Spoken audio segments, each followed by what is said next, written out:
When you look around the way that your camp programs run, are you thinking maybe this isn't good for us anymore? Hello, Camp Mavericks, and welcome to the CampHacker podcast, brought to you by UltraCamp and Go Camp Pro. My name is Travis Allison. I am a summer camp marketing and strategy consultant. Hi, everyone. My name is Chris Hudson. I'm a DEI consultant and the founder and director of Camp Highlight, a sleepaway camp for kids who have LGBTQ parents. Like I said, we're on Oprah's list, New York Times, The Atlantic. Everyone thinks that Camp Highlight is the best. Camp Highlight is also on my list and Camp Boro's list, which is where I work.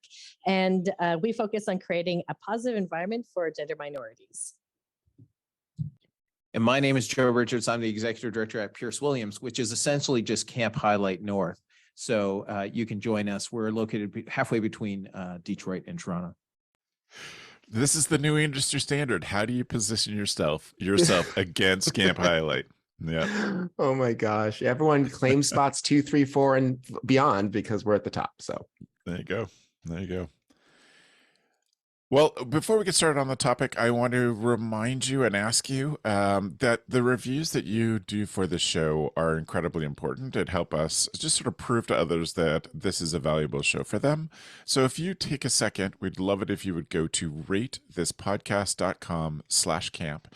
And there's a ratings and reviews button that will spread the ratings and reviews out all over all the possible places where people can read those and learn about CampHacker and learn about how our listeners feel about us. We're super grateful for that. So today it's programs, thinking about evaluating the past and thinking about the future. That's probably the best way to do it. Again, thank you to Matt Wolford, our executive producer and editor, who suggested this topic. Matt's note to us was, what are the program areas of the future and what ones do you think are dumb and should go away? I don't know what we have for them, but I guess I want to start with, how do you evaluate if a program should go away? And then we'll talk some specifics. So what's it for you, Joe? How do you look at stuff and decide if things should stay or go or be changed program-wise? We evaluate programs every year through the lens of what still applies, right? So we have put into our staffing that we're a culture of change, and that we are not afraid to change. And so certain programs, some which I think are being held on to only because I'm still here, like Pierce Williams' unique program, Battle Stilts, which happens Friday with the whole camp, where staff battle each other on stilts. And every year I'm like, I literally put it out to the staff members and say, should we keep this or should we not? And so I let them do that. There's other programs and program models that I let adjust. We evaluate based on how it happened in a given summer. Now, the challenge right now, coming out of a few years of the pandemic and one successful summer, is that I have people evaluating last year's programs based off of poor data, right? They didn't have and so I'm letting some changes happen that I'm not personally convinced are needed, but if our younger staff feel they need it and it will help them better do their jobs, then I'm willing to see how it goes. Once again, because I'm here for the long term, right? And I know that if it doesn't work, we can help it. So evaluating programs is something we do. It's sort of built into our staff training and with our program directors and camp directors. That's really interesting, thinking about evaluating stuff over the long term instead of just 1 year, because also sometimes it just depends on the person. Like sometimes we have built a program around one person's skills and they rocked it out and it was amazing for 4 years. And then we tried to find the next person to take over for them. And if we hadn't been intentional, or that person hadn't been thoughtful about sharing their skills, then it kind of petered out. And, sometimes it's a good program for a while. You get a stinker of a year with the person. It's just they're not passionate enough about it. They're not creative enough about it. And then do that. So I love that. Thank you, Joe, for thinking and reminding us to think long term. Chris, how do you think about these things? man, why did I have to go after Joe? Because he said everything I was going to say. You know, if Gab, what do you think about this stuff? I got stuff, but Good. for me, it's camper cost energy is sort of like looking at this. So if we're looking at our mission, how is this getting us closer to our mission? If we're looking at cost, I don't just mean simply finances, but how much time, energy does it take? And then also our staff members is everybody implicated in the program? Does everybody need to be there? And how much time does this take? You know, because of COVID, my in our family, we lost like very important anniversaries. So our mother turned 65, father turned 70. It was their 45th wedding anniversary. It was our 100th camp anniversary. This was all in 1 year. And so last year we did this quadruple phase of all of these events. There was a surprise for them. And I was with my sister-in-laws and we were setting things up and with my brothers. And one of my sister-in-laws said to me, this is taking like 2.5 hours to 3 hours to set up for like almost like a 45-minute activity that you have set up. And I was like, yes, welcome to camp. And I said, and I think in certain areas at camp, sure, you can put that type of energy because it's impactful, it's memorable, it's wonderful. But are you doing that for every single program? So what are some of those programs that are easy and everybody loves, you know, like it's kind of like food. You're like hot dogs, easy, everybody loves it. We're going to have it every night. No, but the other ones that take more time is also important. So it's these different things. So cost, energy, and our mission is how I evaluate. And yes, like Joe, our staff is very comfortable now with evaluating, saying, do we really need this program? Is this important? That's so great. That makes me also reminds me of something I've been speaking about and teaching about lately, the last couple of years, is looking for waste. You know, what is wasted money, wasted human resources, wasted time, even wasted motion? And I've been trying to encourage people, and I've said it on the show before, trying to encourage people to think really small. Like, what can we change today that saves us 2 seconds tomorrow? But I think that's a good tool also to look at programs. You know, is it something that we love and are excited about and has been a big part of our history, but no one goes to anymore? You know, you tell the kids that they're going to this particular activity next, and they're like, oh, come on, do we have to? Like the personality for Joe's piece, it may depend on the cabin group or the unit and their attitude, but we can try to build up those pieces of data. You know, I'm just thinking at Camp Highlight, when we started, Quidditch was a huge deal. We used to run Quidditch for the kids, and Right. you know, it would close out, and we had someone make the hoops and stuff. Like it, you know, the kids over the years, you know, as the kids aged and they sort of grew out of the age moved on, and not as many kids were like obsessed with Harry Potter. Like it's still a huge deal, but not like it was 10 years ago. So it's just, on top of that, the author was transphobic. And, you know, for a camp like mine, we had to eject every reference to Harry Potter from our camp to protect our kids. Nevertheless, like it was just time for it to move on. And it kind of happened naturally. After a while, the kids stopped signing up for it before we absolutely canned it. And then also, like Joe said, or maybe Travis, I don't remember who said it, but sometimes things are linked to passion. And when the passion is gone for the activity, just kill it. Just kill it. And don't be too precious about it. That's the one thing we had to learn in the beginning, because everything felt like we're building a legacy, we're building a history. But like being healthy, it's like gardening. Like the soil's got to turn over, you know, and it's fine. It's absolutely natural. It's part of the evolution in the process. Does anyone else have any other examples of things that you have got rid of? You know, something specific that, or maybe that you're even surprised about that you got rid of? Well, I think, you know, when we talk about passion programs, and you mentioned it earlier, Travis, and Chris just alluded to it, the idea that a program based off of one person's passion is something I've been very protective not to let be created from the get-go, because unless they can prove to me the longevity of it, I'm not going to invest in, let's say, 20 ukuleles unless there's a very dedicated way to know. But we got rid of an essential program called Farm Camp that we had set up very intentionally, our World Camp and Farm Camp program, which were two separate things. And we just, it got to the point where it became more work than it was worth. And we just tore it out. Now, that's not to say that we don't still teach some of the principles of it, but we don't have a dedicated farm camp location. And it's not farming really, it's more garden camp. And so I'm just, a lot of COVID offered the opportunity for us to cancel a program like that without ever having to explain it, just saying it was COVID. And people would forget automatically because they'd been there for a year or two. Yeah. Any examples from World Cup?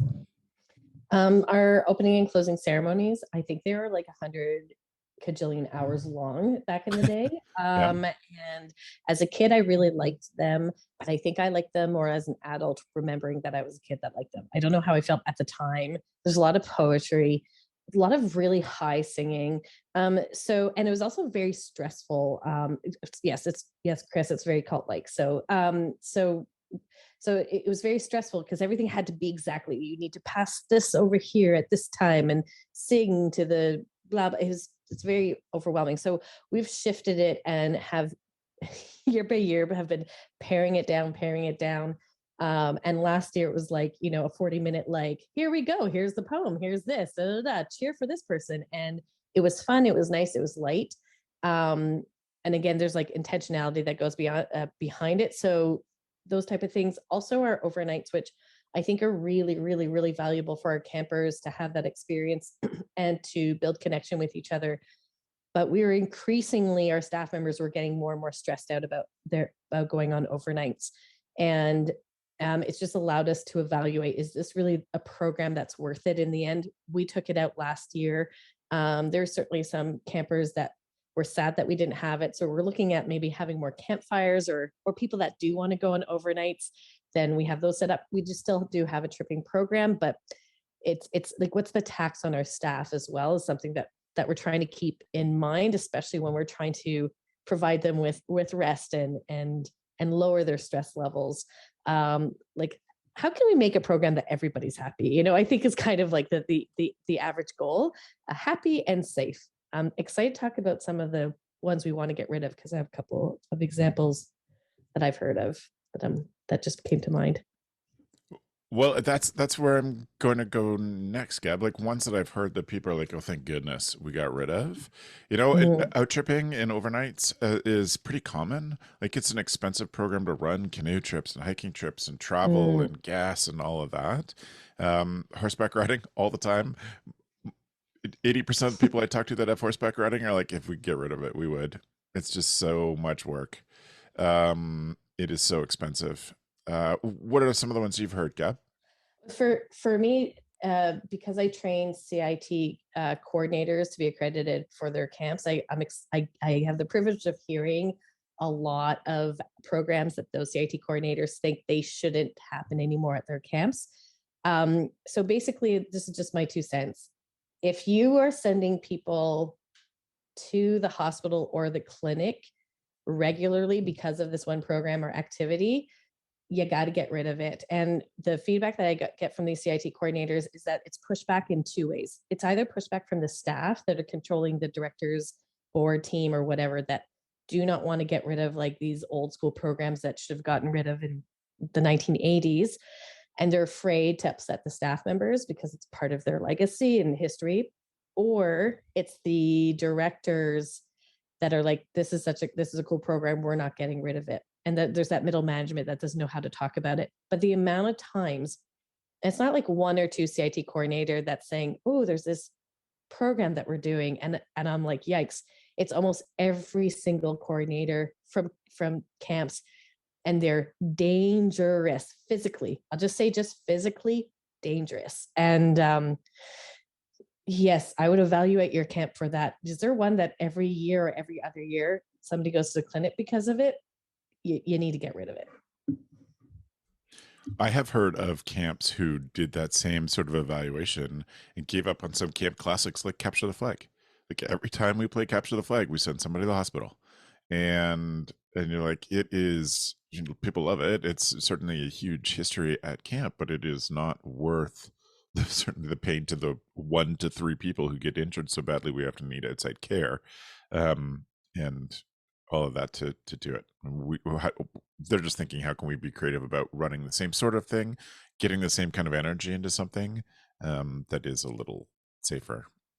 And it depends on your site, right? Like there's certain facilities where capture the flag is perfectly safe and awesome and it's fun. It could be maybe you're changing capture the flag so you don't just have that one kid that's super fast that becomes the hero, and there's the rest of the kids feel like, well, I don't know what I'm supposed to be doing here. Maybe you're evaluating it so there's more, there's opportunities for everybody to share the spotlight. I think there's that type of evaluation. Some of these programs are like sand in the eye, you know, like they're I think creative. I don't want to take away from that, but dangerous. And anyways, it's something to look at. But I think sometimes we have a hard time changing. There's the programs we know we should probably be changing, but we're nervous that either there's a retaliation from our campers or our staff members, or the higher ups don't know, kind of want to keep it, you know? So if you're in that middle management position, just talk to the higher ups with, like, if we keep having these type of incidences, that's a sign that somebody can come after us, because this is a pattern that we're aware of, you know? Are there ones, Chris, that you've seen and heard from Not Highlight that the people have been choosing to get rid of? I can't sign off enough on horseback riding. We cut that a while back because, like, it was such an event. It was such an event, and the kids loved it. And just something you said, Gabs, like retaliation from the kids. Whenever we were going to make a change, we're always like, oh God, we're going to hear it from the kids. These kids, they show up, they're like, okay, what? No horseback riding? Work. All right, moving on. You know, and then 2 years later, they forgot it even happened. They'll look in the old yearbooks and see pictures, be like, oh, I remember we used to do that. And I'm like, that's the idea. You know, the one thing that I always want camps to think about and get rid of, I say this whenever I consult with a camp, color war needs to go. Not the competition. Yikes. I Yes, love yikes. competition, you know, and I love the idea of like the campers working together, learning cooperation, like learning to give and take, like the older ones taking care of the younger ones, coaching them. There's so much SEL going on in that. Love that. The term color war, people are so attached to it, and I can't figure that out. You know, part of me just feels like it's people's inner white supremacist, that like the idea of the color war, that is, depending on what part of the world you're from. Like if you're from South Africa, color war is actually really an aggressive thing to say. And you want to bring the kids in, people have on their website, we have a color war. I was at a camp this summer, won't name it. They listen, so hi. I was at a camp this summer and I was just watching while they were doing their color war.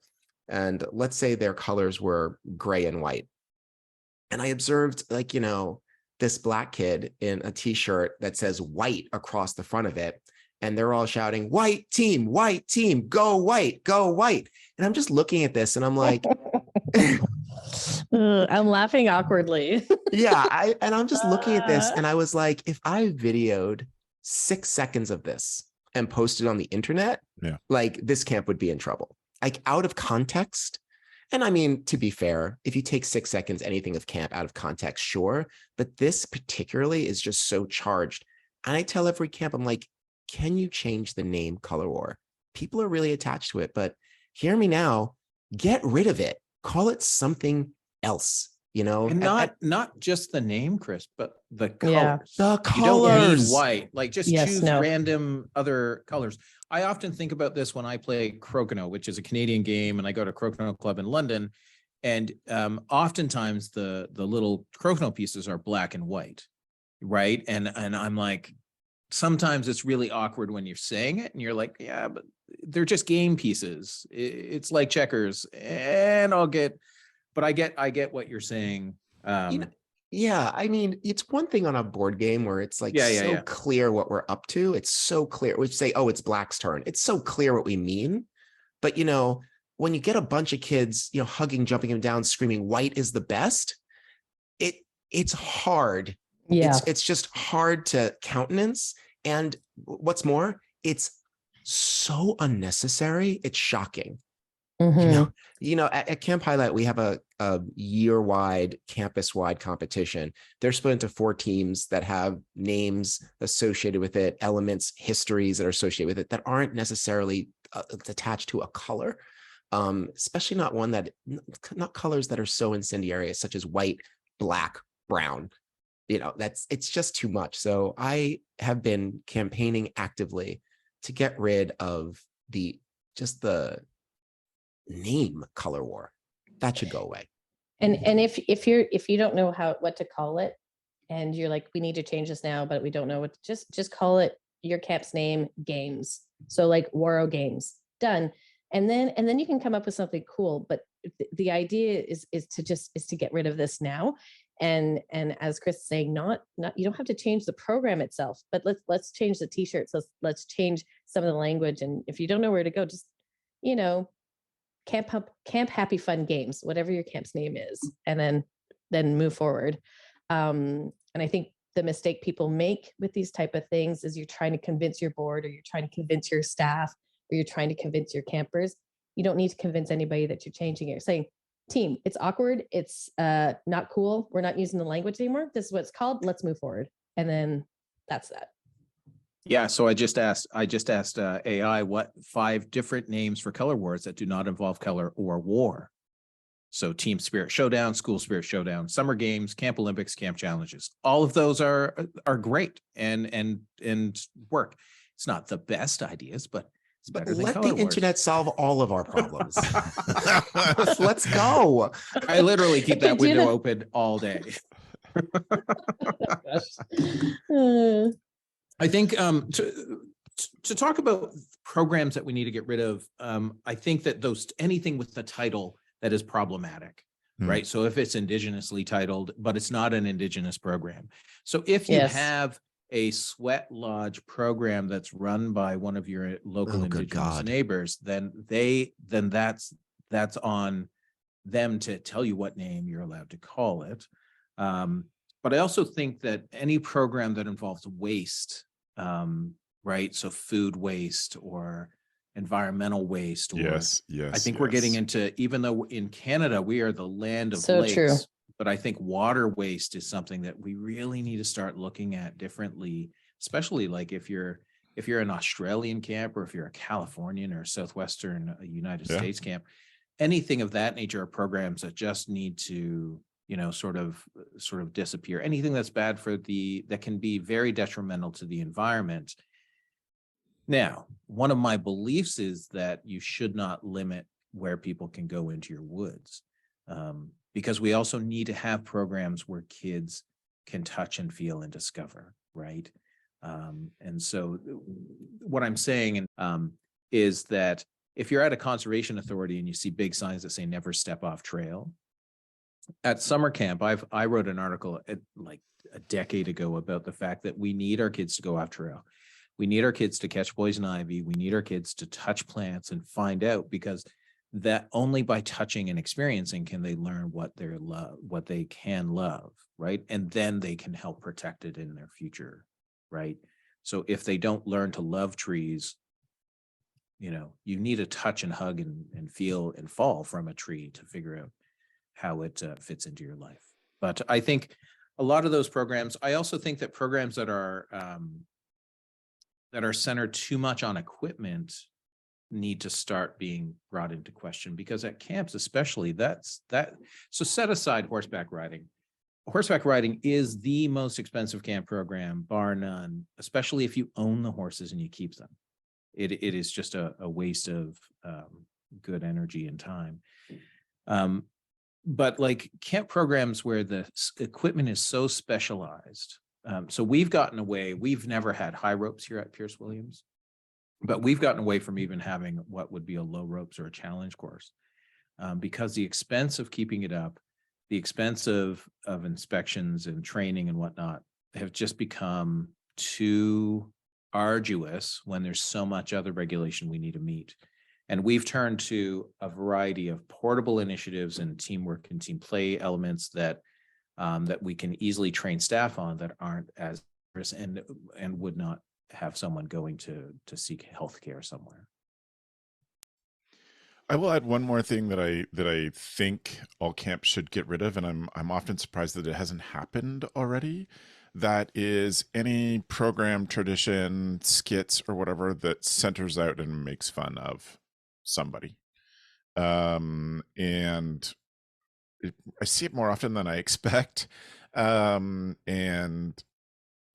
so that's no good for anybody. And that's another thing I would say, watch for, think about. I remember we, like in the 90s, got rid of old camp traditions that are so old that lots of people won't even know about them, but some camps are still holding on to. We got rid of the elbows on the table rule. It used to be if you got caught with your elbows on the table, you would get centered out, they'd sing a song about you, and they'd make you do something silly. And people are like, oh, I love that rule, it's just so fun. And then you're watching a kid cry when it happened to them. They were startled by being yelled at for, just the start of the song is kind of startling. And then, having to stand up on your chair and sing, or all these different things. And the kid cried. We're like, yeah, we're done. Like, we're not going to put anybody in that position anymore. That's not what camp is about for us. So sometimes those are, again, hard-won traditions, but we'll reiterate what we've all said in a different way. The first year can be hard when you make a change that people are, even if they're not passionate about it. Like, I love elbows on the table rule, but it's just something that's kind of part of camp for them. The next year, Travis, the next year, they never even remember it happened. So, well, Travis, I was trying to think, and I don't have the Post-it note next to me, but in the alt MBA program, there's a Post-it note pad that they give out. They're like, who's it for? yes, right. There's 3 questions you ask, and anytime you have an activity like that, you need to ask yourself, well, who is this for? Is this for, right? If there's a program that is centric around Joe being present to lead it, is it really for the campers, or is it for my own self-esteem? Sure. Right? Like, yep. is it, Great. but like, elbows on the table, or like, we've gotten away from doing mail call in the dining hall as well. Because when campers don't get mail, how do they feel? But yeah, who is it for? Every program you run, who's it for? And if the answer to that is for alumni, then who aren't even there anymore, then that's problematic. I know we're going long, but I just want to say, like, when it comes to changing, when I consult with camps, usually it's the board. Usually it's the board. They all went to the camp in like the 1960s, the 1940s. And they're like, well, it's been even this 1980s. way. Yeah. I mean, even 1980s, frankly. But really it's like the like so far ago that it's like, you have to understand that things have changed.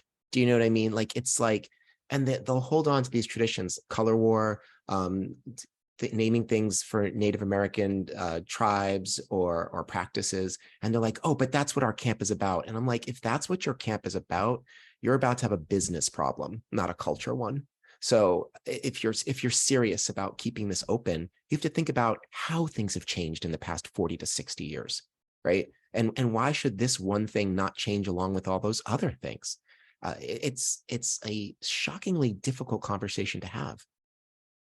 And that's why mission is so important. And in all aspects of the management team need to really understand, especially your board and especially the executive level, what that mission is. And typically, missions should revolve around obviously your campers and your staff members' mental wellness and safety, trying to create a space where that is physically and emotionally safe for campers to be themselves, so elbows on the table, are you yourself, not when you're being startled, not when you're anxious every time you go into the dining room that you don't want to be called. It's the same for lost and found.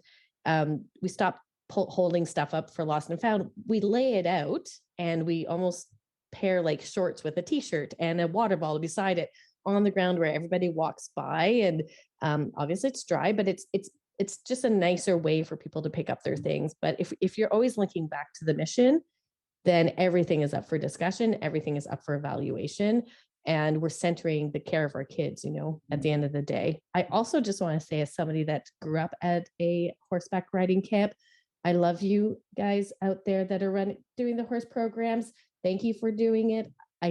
for me, for those that are sent, their whole camp is about horses. I keep trucking y'all.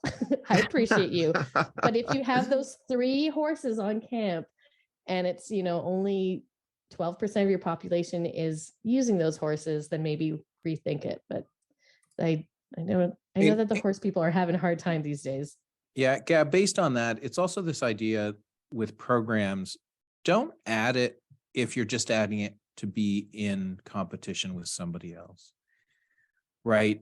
It's so horseback riding might be a nice idea, but you have no idea how expensive it's going to be, So somebody's like, we should do out trips. And I'm like, no, there are many camps that do canoe trips and out trips better, and we can send kids there. People want high ropes. Great, we can send them down to Guestwood to do high ropes. We don't, but we're not investing, $80,000 to put in a new course and whatnot. So it's really just focus on what your strengths are. I think that that we have to be way more intentional about, and there are lots of camps that do this well, but they have to be way more intentional about inclusivity for all sorts of different things. We can't just have camp be for able-bodied middle-class white kids. Which, by the way, is a sell. Like that's you actually have to sell that to people, because it's easy to say. And then I can't tell you how many rooms I've been in to be like, okay, now hold on for a second. When you say camp isn't just for able-bodied white kids, is that, and I'm like, I can't believe I have to say more. Yeah, it's hard. It's hard out there, everybody. Okay. Probably not the kind of people who listen to CampHacker, but you just never know. So that's my sort of closing philosophical thing. Anything from anybody else that would wrap up about this? Okay, Joe, I'm gonna give you the final word on this. I think when you're getting rid of programs, you need to lean into your strengths and not if something is taking too much time. So in thinking into the future, right, I think about relationship-based programs and programs that teach people to teach the skills that the society doesn't happen to be teaching them right now, or that they've missed out on from the pandemic. And I think that as we get rid of certain programs, as long as we do it intentionally, I often think about a 3-year window, that when you change something, 3 years from now, nobody's going to remember it was ever a thing. And that could be taking bunk beds out of the top of this farmhouse, and 3 years later, nobody mentioned it, and you're done. So once you cancel a program or remove a program, and you don't need to do it with fanfare, you just walk away from it. Indifference is better than just like always announcing. And remember, we don't have low ropes. Just never talk about low ropes again and move on. Excellent. Thank you all. Now we move on to our tool of the week. Quick reminder, tool of the week is something we ask that makes people a better camp director. We've lots of elements. We have had tools of the week that have been free, and I think our most expensive tool of the week has been about $80,000. And yes, Chris, we had a tractor. What was that tool? A tractor. Was 80,000. A tractor? Who recommended a tractor? It's a Bobcat toolcat. Never mind. It does everything. Never. And it's now well over $80,000. Okay, yeah, I think it's 120 grand now for one. So everyone run out there and get a tractor. Well, it was a very particular one that had a lot of purpose. It wasn't just to get a tractor. Anyway, what is a tool? What is your tool of the week, Joe?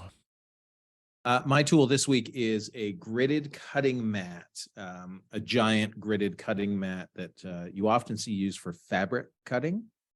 So dressmaking, scrapbooking and stuff. Scrapbooking. This one's huge. It's 36 by 59. I've put a link in the show notes to Joanne Fabrics because it's $80. But if you use a coupon, you can get it for 40% off. I bought one the other day for $48 US. And it is, my use for it is that it just goes on my workshop table, which is a bench dog table. So it has a whole bunch of small holes in it.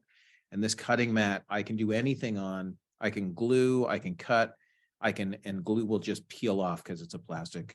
And it's not quite a self-healing mat, but it'll last for years. Excellent. Interesting idea for a craft area at camp. Or a Totally. makerspace. Save your craft tables, lay these out Yeah. on leatherworking, Yeah.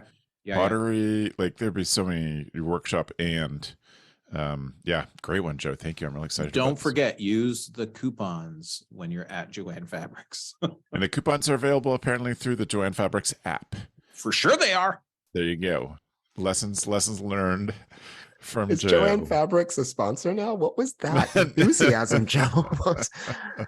No, the quick story is that I tried to buy this in Canada and it was $230 Canadian. And then it was going to be on sale for half price. And then I went to Port Huron, Michigan, and it was $80. And then I got it 40% off of that.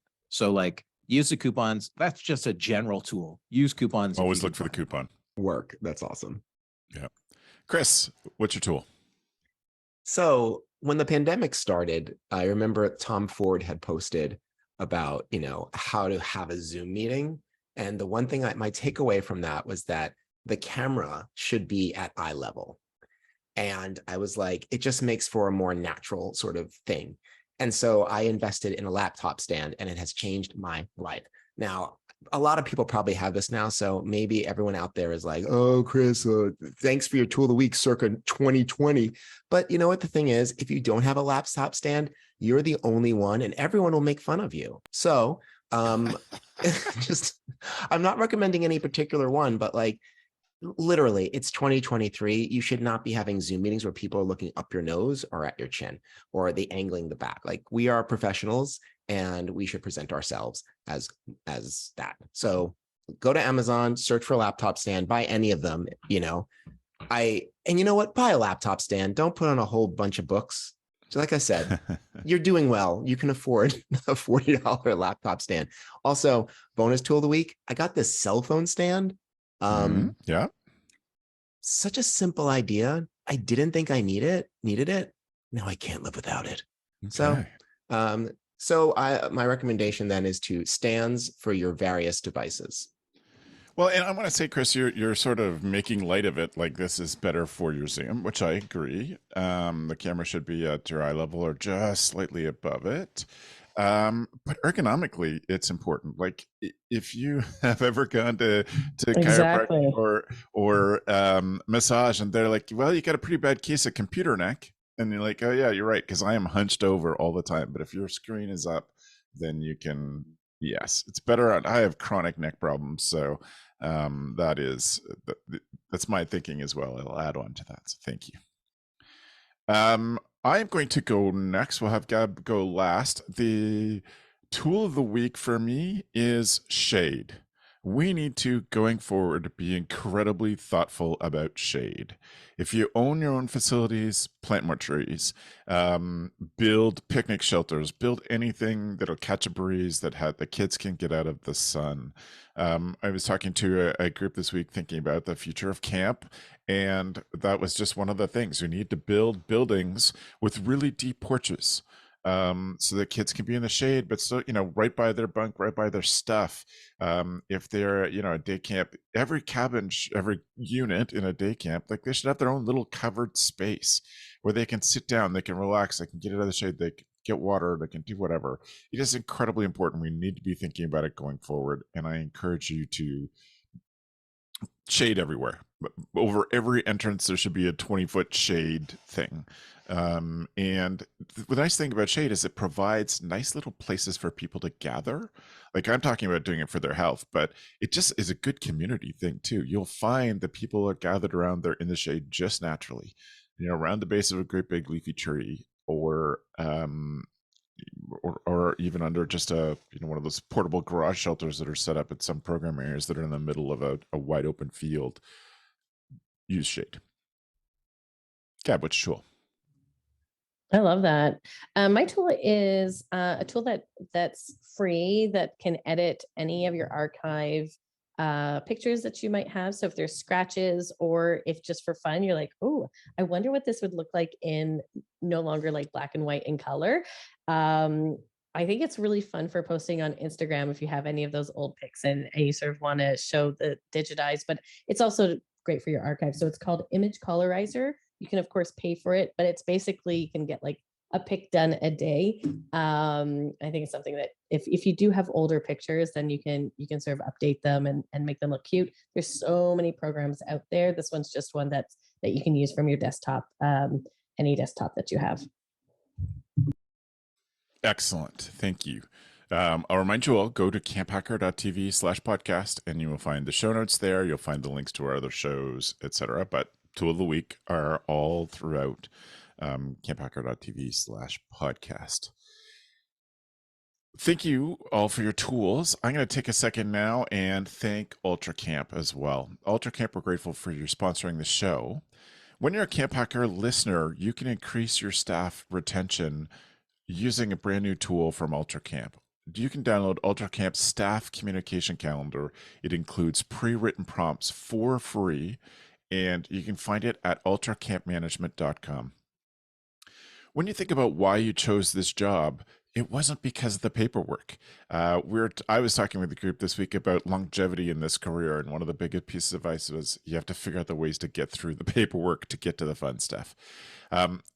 That is because of that. That's why UltraCamp built a platform that really streamlines managing each piece of the details of your program. It's all in one place. So you no longer have to learn and remember several different platforms or programs to run your camp. With UltraCamp, you can register and manage campers. You can generate and direct communication.